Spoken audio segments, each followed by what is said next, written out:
मसीह खुदावंद में आज सुबह आप सब पर सलामती हो। मैं पास्टर सुहेल जॉन एक बार फिर मॉर्निंग डिवोशन के साथ आप सबकी खिदमत में हाजिर हूँ। हम सीख रहे हैं मसीही नौजवान का किरदार।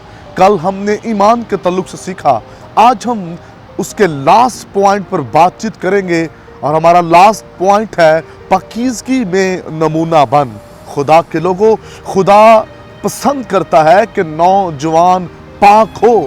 खुदा पाकीज़गी को पसंद करता है और पाक रहना एक नौजवान के लिए बहुत बड़ा चैलेंज है और उसे पाक होना है। अगर वो पाक रहेगा तो वो खुदा की बड़ी कुदरत को अपने जीवन में देखेगा। नौजवान का किरदार पाकीज़ा किरदार होना चाहिए और उसकी पाकीज़गी में मसीह की पाकीज़गी नजर आनी चाहिए। खुदा के लोगों, यूसुफ हसीन था, नौजवान था, लेकिन उसने अपनी नौजवानी के दामन को पाक रखा। जब आप नौजवानी के दिनों में पाकीज़गी में ज़िंदगी गुजारते हैं और किसी किस्म का नाजायज़ तल्लुक अपना कायम नहीं करते तो खुदा का ख़ास फजल आपकी ज़िंदगी पर होता है।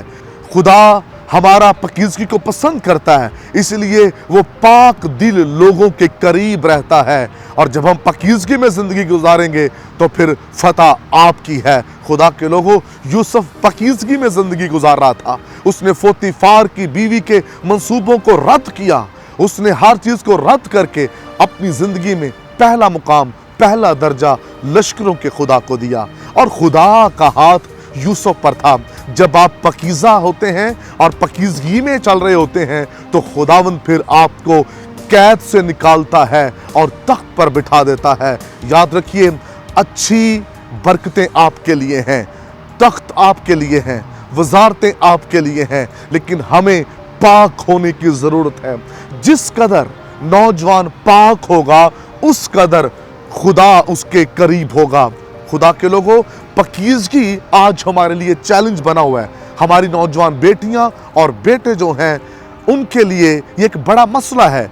जिस दौर में से हम गुजर रहे हैं, स्पेशली इस दौर में हमें अपने आप को पाक करना है क्योंकि मसीह की आमद करीब है। खुदा चाहता है नौजवान उसके जलाल के लिए इस्तेमाल हों, लेकिन नापाक और नाजायज़ रिलेशन रखने वाले, गंदे मंसूबे बांधने वाला दिल, ये लोग खुदा के जलाल के लिए कभी भी इस्तेमाल नहीं होंगे। नौजवान, हमें पाक होने की ज़रूरत है। जिस कदर हम पाक होंगे आप उस कदर खुदा की हजूरी में बढ़ते चले जाएंगे। नापाकी को हमें अपने करीब आने नहीं देना।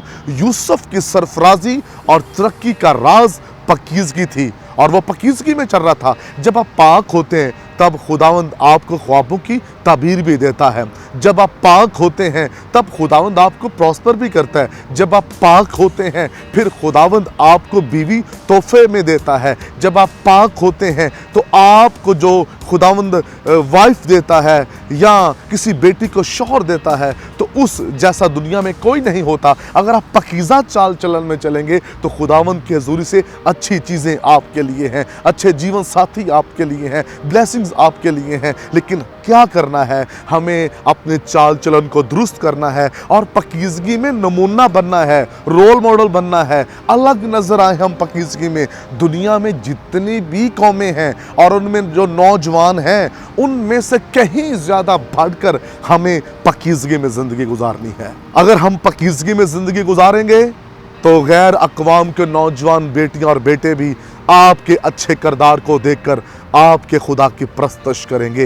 याद रखिए, छोटी छोटी चीज़ें होती हैं वो हमारे किरदार को गंदा कर देती हैं, हमें फील नहीं होता। लेकिन याद रखिए, गुनाह छोटा हो या बड़ा, गुनाह गुनाह ही है। हम किसी की तरफ अगर बुरी नज़र से देखते हैं, ख्वाहिश करते हैं, ख्याल करते हैं तो याद रखिए हम नापाक हो गए हैं। यीशु ने कहा, अगर तूने किसी की तरफ बुरी निगाह से देखा तो तू गुनाह कर बैठा।